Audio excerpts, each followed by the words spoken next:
ขึ้นรถตู้ใครเนี่ยแต่เรานุ่งส่งเนาะแต่นุ่งชิ้นมาคือกันเนี่ยโอ้ยอย่างยากเลยพี่น้อยเอาเต็งไว้นี่บัดโอ้ยแบบนี้เลยเนาะอ๋อใช่คนเกี่ยวบ้างนี่ยันใส่ฮอตเกียร์ว่างบุไปเลยเนาะโอ้เอ้ยโอ้โอ้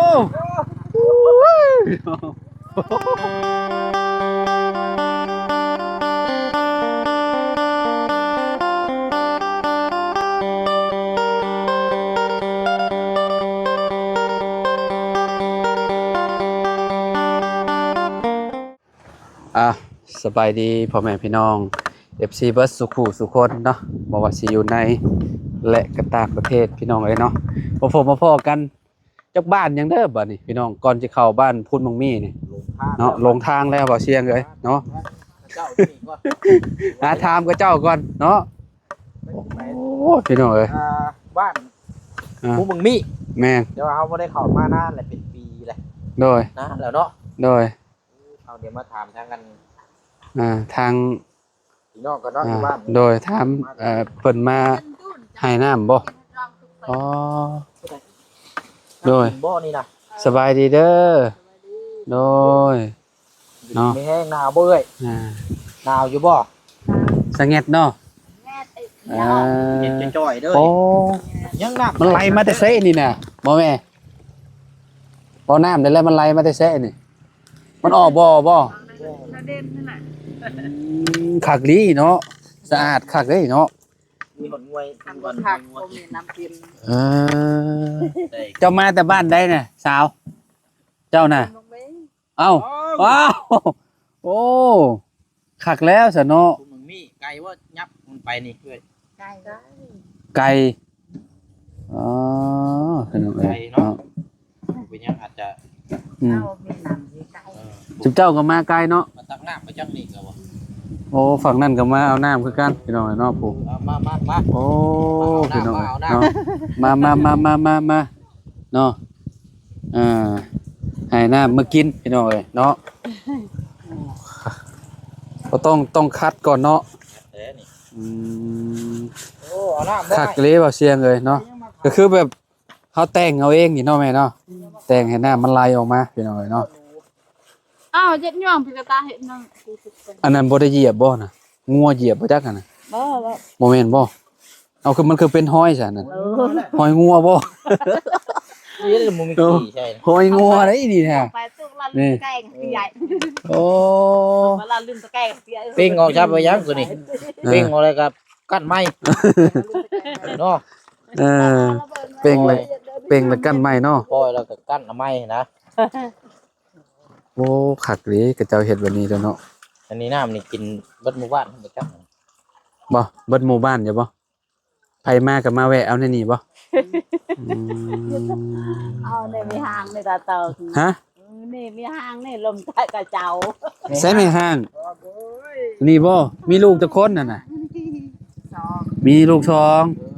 โอ้เพื่อนเจ้าอยู่หม่องใดน่ะ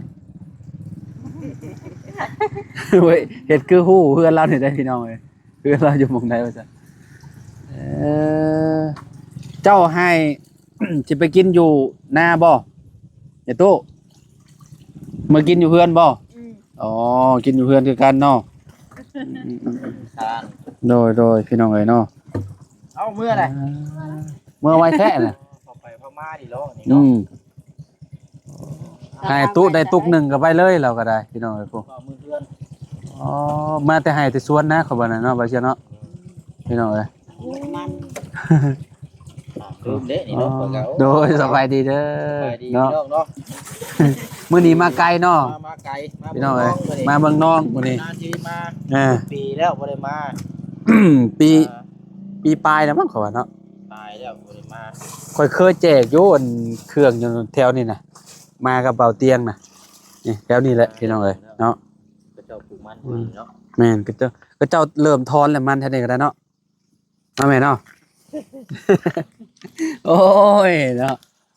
นี่ถามมีห้างนี่ถามเรานี่มีห้างก็คือใหม่ๆมีห้างบ่ปะมีห้างพัวปะผัวปะแล้วก็บอกผักจุ๊ใส่เนาะมีห้างผัวปะลูกเจ้าใหญ่ซำได้ล่ะสาว คนหนึ่งเขาก็5 ปี อ๋อเพิ่นน่ะ 3 ปี อ๋อ5 ปีกับ3 ปีเนาะ เราอยู่กับไผก่อน อยู่กับแม่ อยู่กับแม่บ่ อยู่กับแม่เรา ครอบครัวแม่เนาะ ค่ะ อ๋อก็คือเลิกกันกับผัวแล้วก็มาอยู่นำแม่บัดนี้เนาะลูกเจ้าก็เอามาเบิดบ่อ๋อพี่น้องเอ้ยเนาะ โอ้ก่อนเทเอาไว้นี่เลยเนาะ คือมาหลายๆตุกบัดนี้เอาเมื่อแบบได้นี่น่ะขับรถมา รู้จัก โอ้ตุกนี่20ลิตรบ่ได้เนาะเสีย20ลิตรพี่น้องเอ้ยเนาะ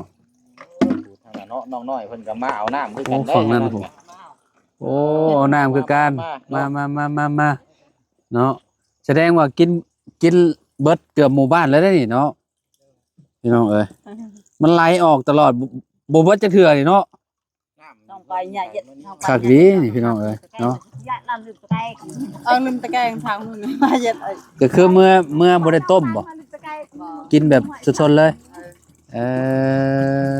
ฐาน ขี้คร้านต้มพี่น้องเอ้ยเนาะกะเจ้าบ่ลองชิมบ่เชียงอยู่น้ำอยู่นะ โอ้ก็เจ้ามันสะอาดอยู่มันหากมีหอยงัวซื่อๆนี่หอยงัวย่างซื่อเพราะว่ามันหิวน้ำเด้มันก็มากินแหละบ่เคยบกบ่ในนี่นะสาวเอายามเดือน4เดือน5มันบกบ่ซะบ่เอ่อมี มาบ้าน โอ้ไปตั้งอยู่พุ่นอีก อยู่แต่บุญ ไปไกลเนาะก็คือบ่อันนั้นเด้ซะแบบโยบมาสมเจ้าบ่ได้กินบ่กินอ๋อน้ำบาดาลน่ะบ่กินเนาะไปกินแบบนี้พี่น้องเอ้ยเนาะกินน้ำบ่อแบบนี้เนาะน้ำบ่อน้ำซึมออกจากพุ่นแหละในหูในห้องพุ่นแหละพี่น้องเอ้ยเนาะโอ้มันก็คือดนอยู่ดอกเผื่อมันสิบกนี่ก็ได้กินดนอยู่ดอกเนาะประมาณเดือน2เดือน3พุ่นแหละพี่น้องเอ้ยคิดว่า จนว่ามันได้เดี๋ยวเอาท่อเนาะ แม่น ท่อลงหาว แล้วก็ใส่เนาะ บ่อใหญ่กิน เฮ็ดบ่อใหญ่เลยเนาะ แล้วก็ปิดไว้ เนาะเวลา เทครัว พี่น้อยเนาะเวลาฝนตกฝนหยังมันก็อยู่ในท่อเนาะมันล้นออกก็สบายเนาะ đợi ngược nhà lục vào อันนี้นะมันก็คือแบบเวลากระเจ้าปล่อยงัวปล่อยหยังมันก็คือที่ฮู้แหล้วนี่มันอยากกินน้ำมันก็มาลงนี่เนาะแล้วก็กินน้ำหอยตีนมานํ เนาะกำลัง โดย ทางหลังนี่ก็รอคิวอยู่ โดยรอคิว โอ้ยเอาไปเอามาจะว่าคนเดียวว่าดงนี่เชื่อมจักบ่ไปอยู่บ้านใดบ้านนี้เลยอยู่บ้า อ๋ น อเจะอยู่บ้านพูนนี่บ่ เดี๋ยวว่า อืม ว่ามาเอาเมียอยู่พี่เนาะ อ่า เก็บมันดุมันยัง โดย สิโปนเพิ่นน่ะนะ พี่น้องเอ๋ยเนาะเอ้ยเนาะลูกคนเดียวเนี่ยบ่ผู้ชาย ผู้ชาย พี่น้องเอ๋ยเนาะเพิ่นก็อยู่หมู่บ้านนี่แหละพี่น้องบ้านพูนมีไกลเติบบ่เข้าไปทุกข่อยมาจนลืมเลยพี่น้องเอ๋ยเนาะมาโดนเลยมาโดนแล้วประมาณปีปลายแล้วมั้งเนาะช่วงปีแล้วบ่จักพี่น้องเอ๋ยบ่ได้เข้ามาบ้านพูนนะแต่เก่าจุ่มข่อยเข้ามาอยู่จุ่มข่อยมาแจกอันน่ะพวกมีพวกหยังหั่นน่ะแบบว่าอยู่ข้างทางข้างหยังนี่แหละพี่น้องเอ๋ยเนาะแล้วแหละเนาะเดี๋ยวเพิ่มเมื่อได้สิมีของให้อยู่มีบ่เอาอยู่บ่คะแนนเอาจะเพิ่มเมื่อเลยเนาะพี่น้องมานำกันเนาะเจ้าหาบแบบนี้เลยบ่เจ้าหาบแล้วก็อันนั่งทางล่างลาวอ๋อแต่ว่ากระตุกอันนี้เนี่ยวางไว้อยู่นี่เนาะโอ้พี่น้องเอ้ยเนาะเมื่อแล้วก็กินแบบเพียวๆเลยเลยพี่น้องแบบว่ากระเจ้าบ่ได้ต้มกระเจ้าขี้ข้านกระเจ้าว่าเนาะ กินแบบมันก็สะอาดอยู่ดอกพี่น้องมันเบิ่งน้ำนะมันใสๆเป็นจังได๋เนาะมันบ่ได้อันนั้นปานใดนี่พี่น้องเอ้ยนี่ประมาณนี้เลยนี่บอนเพิ่นลองชิมเบิ่งดูหารสชาติเป็นแบบใดลองชิมให้เฮาเบิ่งหน่อยมันสิหอมซำใด นำทางนั้นก็มีแต่ทางมันยากนะ บ่ทางมันยาก มีทางงาม บ่าวบุญกับบ่าวไล่ฮอดใจแหละ เออแล้วเราจะเมื่อแล้วกินนี่ว่าหยุดก่อนเด้อว่าอันเจ้าเอาบ่อันแนวอยู่แนวกินว่ะเราก็เลยท้าบัดนี้ อันนี้รถเจ้าบ่นี่น่ะโดยเนาะว่าโอ้ยย่านเด้ข่อยเจ้าชื่อหยังขอ บุ้ง ซื้อบุ้ง ชื่อบุญ อ๋อน้องบุ้งเนาะ อายุ จักปีน้องบุ้ง มาจาก บ่ฮู้เนาะอยู่ในระหว่าง เนาะ รักษาวเนี่ยบ่จักขอเนาะ พ่อ20 ปี เนาะรักษาวเนาะ เจ้าผัวแต่จักปี บ่ฮู้เลย ผัวแต่12 ปีบ่ บ้านเดียวกันบ่ผัว บ้านฉลาง บ้านหยังก็ มันฉลาง บ้านสลางอ๋อทางเข้ามาพุ่นเนาะอ๋อไปอยู่น้ำเพิ่นจักปีน่ะน้อง ใส่กระหม่อม3 ปี 3 ปี 3 ปีลูกคนแรก5 ปี เอาเพื่อซองไม่หา ฮะ เอาเพื่อซอ โอ้ ง อ๋อมีผัว2 คน คนหนึ่งได้เท่าใด บ้านดงนาซาน บ่อันลูกนำกันได้เท่าใด ฉลาม บ้าซอง ได้ คนแรก สอง ยังบ่ทันได้ลูกบ่ คนแรกบ่ได้ลูกเลย อ๋อ คนสองนี่ได้ลูกเนาะ ได้ลูกนำกัน โว้มันธรรมดาเนาะเจ้าเนาะ ยังสิเอาอีกหรือบ่ ระยะ บ่อยากแล้ว เออบ่อยากแล้วบัดนี้พี่น้อง เป็นหยังคือบ่อยากได้บัดนี้น้อง เอาเพื่อถึงงาน อ๋อผัวแล้วทุกข์ยากอ๋อไปลงอยู่ไสนี่น้อง จะไปแหกโค้งอยู่ใช้นี่น่ะ ฮะ รถเจ้าบ่นี่น่ะ ตัดอายเนาะ อ้ายเจ้าพาลงเจ้าเนาะ ไปหมดเลยเอาเชียง ไปแหกโทษได้ก่อน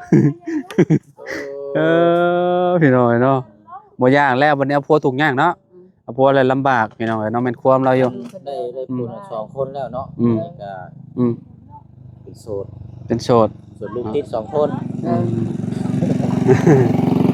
ชุมเฮาก็สิมุ่งหน้าเข้าไปหมู่บ้านมันพุ่นแหละพี่น้องเอ้ยเนาะเข้าไปเยี่ยมยามถามข่าวมีหลายเคสอยู่ เนาะเคสเก่าๆที่ชุมเฮาเคยช่วยเหลือเบื้องต้นเนาะพี่น้องเอ้ย เนาะ เนาะ ชื่อว่าจังลืมได้เพื่อนเราก็ติดหมึงมีกุ๊กมีเราเพื่อนหลังนั้นกัน แม่น จน ใส่มือ จนลืมชื่อแล้วแหละพี่น้องเอ้ยเนาะเพราะว่าคลิปนี้เฮาก็ลงคุมื้อลีรอเนาะถ้าไปไล่เบิ่งคลิปเก่าๆก็คือสิบ่จื้อดอกพี่น้องเอ้ย หลายแล้วเนาะ ต้องเข้าไปเบิ่งตัวจริงเนาะเจ้าสิจื้อเขาชุมเฮาอยู่บ่ จังว่าหั่นแหละเนาะเอาเข้าไปเบิ่งนํกัน อืม บัดนี้อันมานํกันเป็นคนอันนี้น่ะ อ่า ครอบเจ้านี่ครอบครัวหนึงบ่ อันคนที่ว่ามานํเจ้าบ่แม่นพี่น้องบ่ซะอ๋อหมู่บ่อ๋อ ช้อนมานํกันบ่หรือเรานั่นหาเมื่อมีตู้ อืม บ่อนมีตู้นี่ผู้นั้นน่ะ นำกันไปนำกัน ที่ช้อนเมื่อนํกันกับเจ้านี่บ่ เออ อย่าเห็นว่าเราสิเฮ็ดนี่ใดนี่เนาะเอาเดี๋ยวเบิ่งพี่น้องเวลาขึ้นรถ ข่อยย่านเรา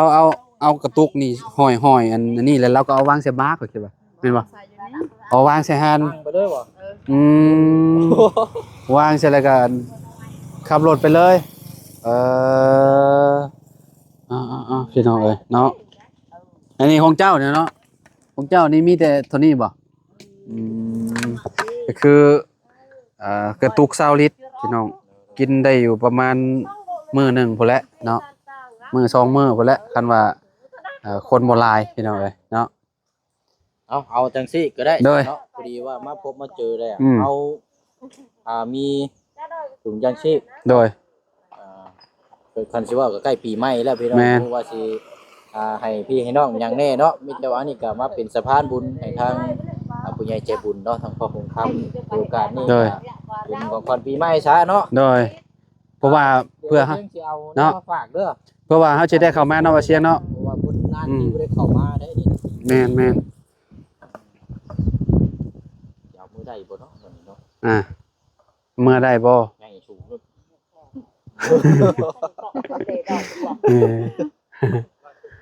เอ้ยพี่น้อยเนาะ เฮามีแต่อันให้เพิ่นไปเอาอยู่พุ่น ไปพูดรถไปอ่า เอิ้นไปนํกันแล้วไปนี่ก่อน มาเนาะ ของสามมีอยู่3ครอบครัวเนาะ แม่น 3ครอบครัวเนาะว่านชู้ชุย อืม 3ครอบครัว อืม นี่พวกกูทำเลยตัวอย่าง ไปเดี๋ยวอันเอิ้น ไป เอา มาเด้อเนาะ ปอจุนัยโอ้รถอะไรยังรถไทยบ่นี่โอ้ไทยเด้เนาะ นี่นะ อ๋อขักดีพี่น้องเอ้ย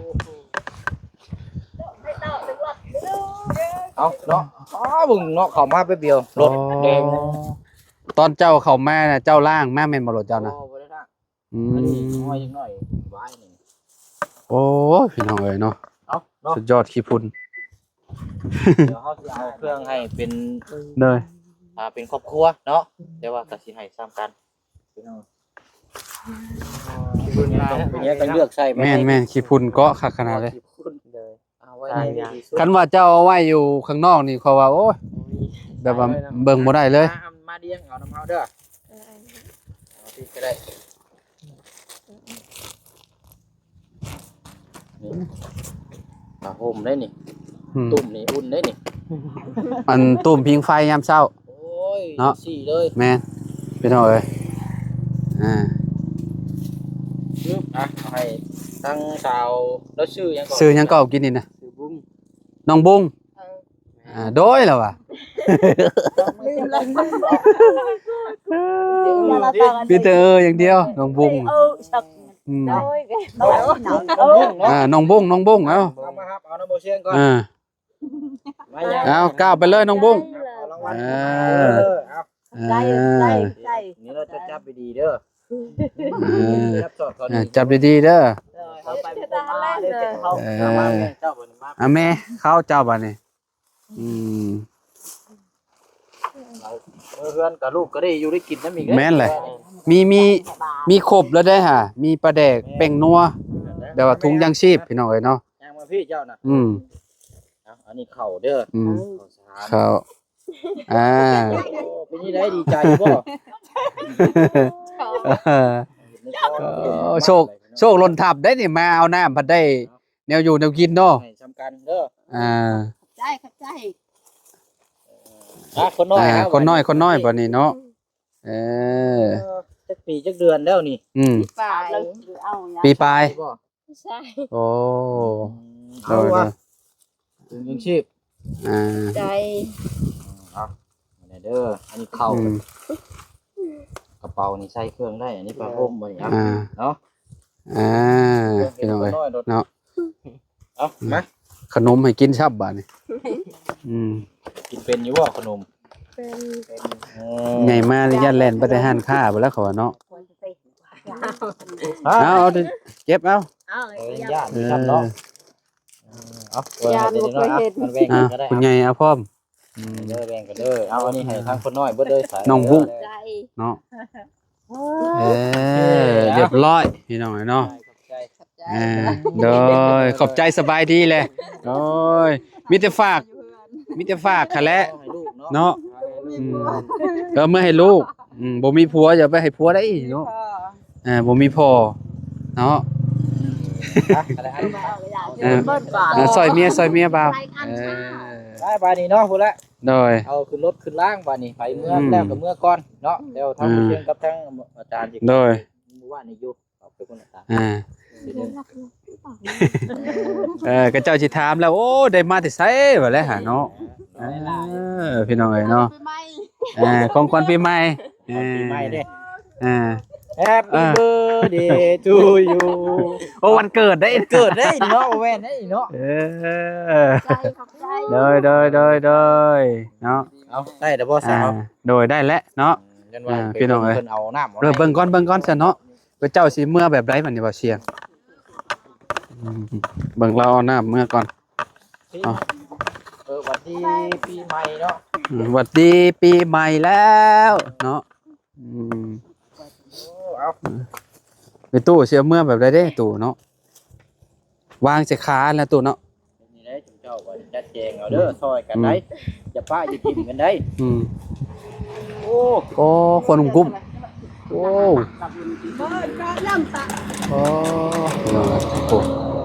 โอ้แบบนี้เนาะถ้าเบิ่งวิธีเพิ่นพี่น้องเอ้ยเนาะนี่เบิ่งเอาพี่น้องเอ้ยบ่ย่านเสื้อขาดบ่น้องบุกบ่เนาะ อันเสือกห้อยมัดทึกเนาะ โอ้นี่เด้เนาะแบบนี้เลยนี่เนาะ น้ำเป็นร่อน3 4 5 6 7ตุก โอ้วางแบบนี้ แบบนี้บ่เอาดีๆได้ อืม เอามันปักปักเลยมันแตก มันแตกแล้วก็ทิ่มเลยบ่ ทิ่มเลย ขอโทษ ไปเอาตัวนี้บัดนี้เฮ็ดแล้วจุ่มชอบ เบิ่งแบบนี้ปึ๊บปึ๊บ เอาเบิ่งกัน ได้ ได้ เจาะอันไหนมันนำจ้ะได้เจาะ โอ้โอ้คักพี่น้องเอ้ยเนาะนี่นี่ ดอกเนี่ยใหญ่โอ้ดอกไข่ไม่ได้หาชอบอยู่บน เฮ้ยน้ำได้บัดนี้สิ หน้าบ่ขึ้นบ่โอ้หมูยิงแข็งแกร่งพี่น้องเอ้ยเนาะเราแบบสามารถแบบบรรทุกได้แบบโอ้ ครับจู โอ้ เอา ขึ้นบ่นี่ เนาะคอยมือ โอ้ เด้อ พนุงสิ้นเนาะอืม จังวันนี้เด้อเจ้าสิขึ้นเลยนี่ วายยันเปียกเลย ในตู้แล้วจะขึ้น เอา อ่า เอาขึ้นก่อน อ่า นั่งก่อนเอา อ่า เอาไป ขึ้นรถตู้ใครเนี่ยแต่เรานุ่งส่งเนาะแต่นุ่งชิ้นมากคือกันเนี่ยโอ้ยอย่างยากเลยพี่น้อย เอาเต็งไว้นี่บัด โอ้ย เด้อเอา แบบนี้เลยเนาะอ๋อ ใช้คนเกี่ยวบ้างนี่ยัน เออใส่ฮอตเกียร์ว่างบุไปเลยเนาะ ป้าเล โอ้ ย เอิบเอ้ยโอ้โอ้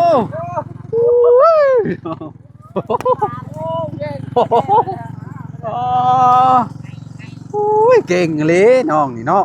ไปแล้วพี่น้องเอ้ยโอ้บายบาย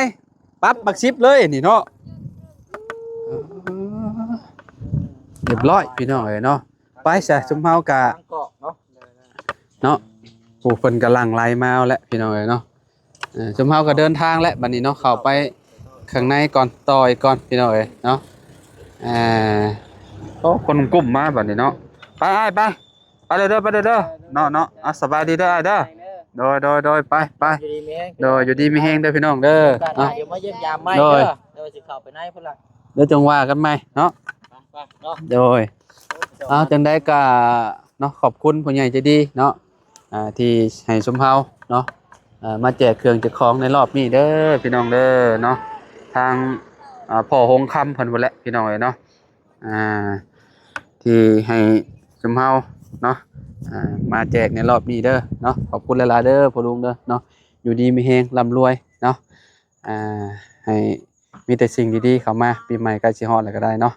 เอาพบเจอกันใหม่พี่น้องเนาะขอบคุณหลายๆเบิดสุขุสุคนฝากกดไลค์กดแชร์ในพี่น้องสบายดีเด้อพี่น้องเด้อเนาะ